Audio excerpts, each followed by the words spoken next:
Good evening to all of our RTO Doctor Facebook page followers, our YouTube followers, LinkedIn, and wherever you're joining us from this evening. And welcome to another 30 Days, 30 Tips second series tip for you for the day. Today we're going to talk about part 2 of self-care, quite an important topic. Particularly in the context of an industry that is undergoing significant reform still after all of these years. There is a significant amount of work going on behind the scenes from a regulatory perspective, and the impact that has on us as stakeholders of the vocational education training system in Australia. And so I wanted to talk to you briefly again this evening about the real critical importance of self-care and looking after yourself, and not just in terms of looking after you and your place in the vet sector. What I'm really referring to here is your physical being, your spiritual being, your emotional health, all of those things that we often overlook because we're so busy helping other people and ensuring that everybody else is okay, that we often forget about ourselves. And that is something that is quite common in the helping industries. Those of us in helping professions are renowned for burnout, and we don't practice enough self-care to ensure our sustainability and our longevity in any particular profession where we're always dedicated to helping others. And so I really wanted to remind you tonight of the plane analogy, where you get on an aeroplane and you go through the emergency scenario, and the cabin crew are showing you that if there is an emergency event, the oxygen will fall down from the plane, and they encourage you to always put your own mask on before helping others. And it's something that I often refer to as part of my role, helping to rebuild RTOs effectively when they're broken, and trying to put all the pieces together again. Because if the leadership is not in place and the leadership's not holding itself tight, then it's really difficult for other people around them to really follow suit. If the leadership is crumbling, the rest will crumble below.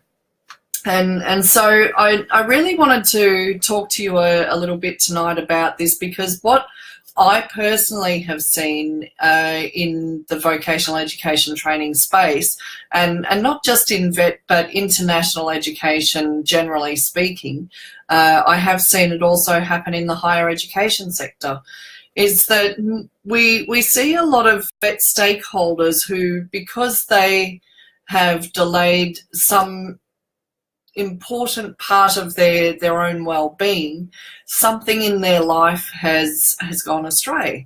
I am aware of RTO owners and CEOs, for example, who delayed their own physical health checkups that much that they were diagnosed with terminal cancer well and truly after any preventative action could be taken, and as a result they died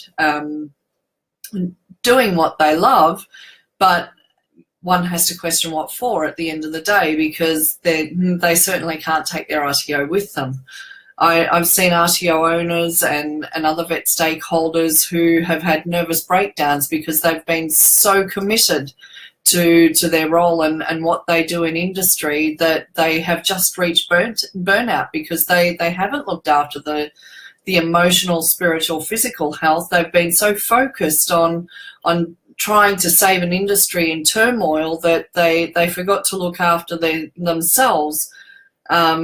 I've seen families break down as a result of people who have tried to save an RTO or save the industry and contribute to the betterment of community through implementation of strategies in training and development, for example, community development.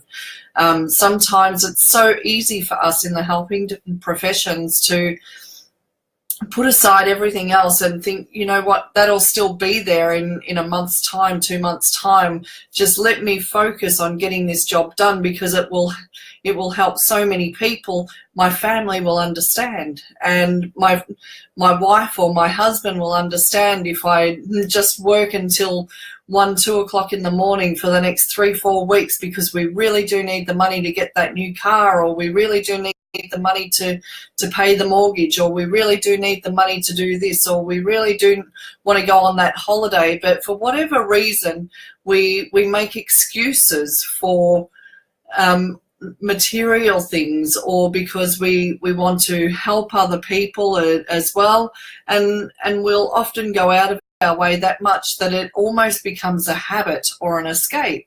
And in becoming a habit or an escape, it often leads to family breakdown and relationship breakdowns.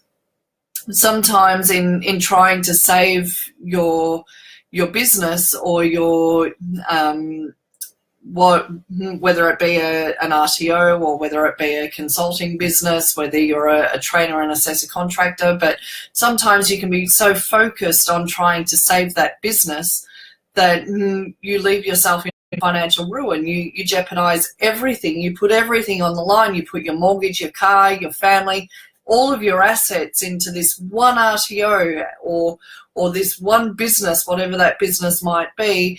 But once everything's said and done, with all the turmoil going on in industry and the uncertainty of a market where everybody's cost cutting and there's just no guarantee of survival anymore or financial viability, people will often reinvest, and they'll add their car, they'll add their boat, they'll add their house, they'll add their savings. And it gets to a point where you're continuing to fight a losing battle, and you keep putting more and more money into something that's just not working. And so often that can lead to financial burnout as well, and financial ruin. But because we're so committed to helping others and to making a difference and leaving a legacy, we go and do all these extra things without sometimes sitting back and thinking about, is what I'm doing in the best interest of myself, my family, my loved ones, or am I just doing this for the betterment of others? So I wanted to briefly touch on, what does self-care look like then? Because it's all well and good to sit here and say we all need to practice better self-care, and, you know, being in the helping professions, we don't do enough of it, and we're going to reach burnout, and et cetera, et cetera, et cetera. But what does it actually look like? And so I thought that I would start by going through something that we touched on last night and a few nights ago in terms of healthy boundaries. And really what I wanted to focus on in relation to boundaries was being able to acknowledge and understand what you value most. And sometimes you need to really take yourself outside your comfort zone to be able to identify what that is.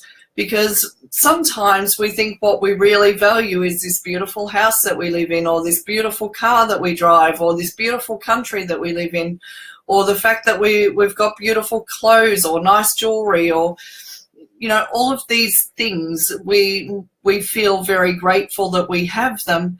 But really, if all we're doing is working constantly, almost 24 hours a day, 7 days a week, just so that we can have those things, when do you actually get to enjoy them? So what is it that you really value the most? Is it your material possessions? Is it your time spent in your profession? Is it your family, your friends, your loved ones, the people that you work with? What is it that you value the most? Because that is where you should focus your time. Something else that comes up around boundaries is learning to be able to say no. Sometimes as a helping professional, all we want to do is help others all the time. And so we will often say yes, yes, yes, and we fear saying no. Or we feel guilty for saying no, or we feel shame for saying no, because after all, we're here to serve, we're here to help people, but never are we asked to serve and help people at our own expense or at the expense of our loved ones. there comes a time where you have to say, no, enough is enough. I've given enough of myself and I can't give any more. It's time for me to sit back and let somebody else take over and try and contribute as much as I am. Because if you're doing everything, then it robs somebody else of the opportunity to do the same. It's also about putting yourself first. Now, going back to that plane analogy, yes, we've got a family and we often say we've got to put the family first, but if you don't put yourself before your family won't have you, and therefore it's no longer your family. Your family is going to break down because your family either won't be there or you won't be there for your family. You may have health problems that mean that you have a heart attack and die, or because you haven't paid attention to your physical health, you might have cancer that is diagnosed, and like a friend of mine, you haven't practiced enough self-care, and that cancer is now terminal, and it was too late by the time it was diagnosed for anybody to do anything about it, because you were so focused on helping everybody else that you forgot to look after you. Self-care, it also looks like balance. It's about a balanced lifestyle, and I am the worst person to be giving this advice because I don't have a balanced life. If I did, I wouldn't be sitting here doing a 30 days, 30 tips video at 20 to 11 in the evening. But nonetheless, self-care does look like having balance in your life. It's about having a life. It's about being able to work. It's about being able to play. It's about being able to reflect. It's about being able to learn and grow. It's about being able to connect with other people and grow through those connections with other people. And it is about playing. When was the last time you went out in the sun or down the beach and you played? When was the last time you picked up a guitar or sat at the piano, or the last time that you sat down and painted a picture, or whatever play looks like for you? When was the last time that you did it? When was the last time you went to an indoor playground with a child, or an outdoor playground, and you just played in the sand? You played on the swings. When was the last time you really enjoyed a moment without thinking about stress? You enjoyed being a child again. When was the last time you did that?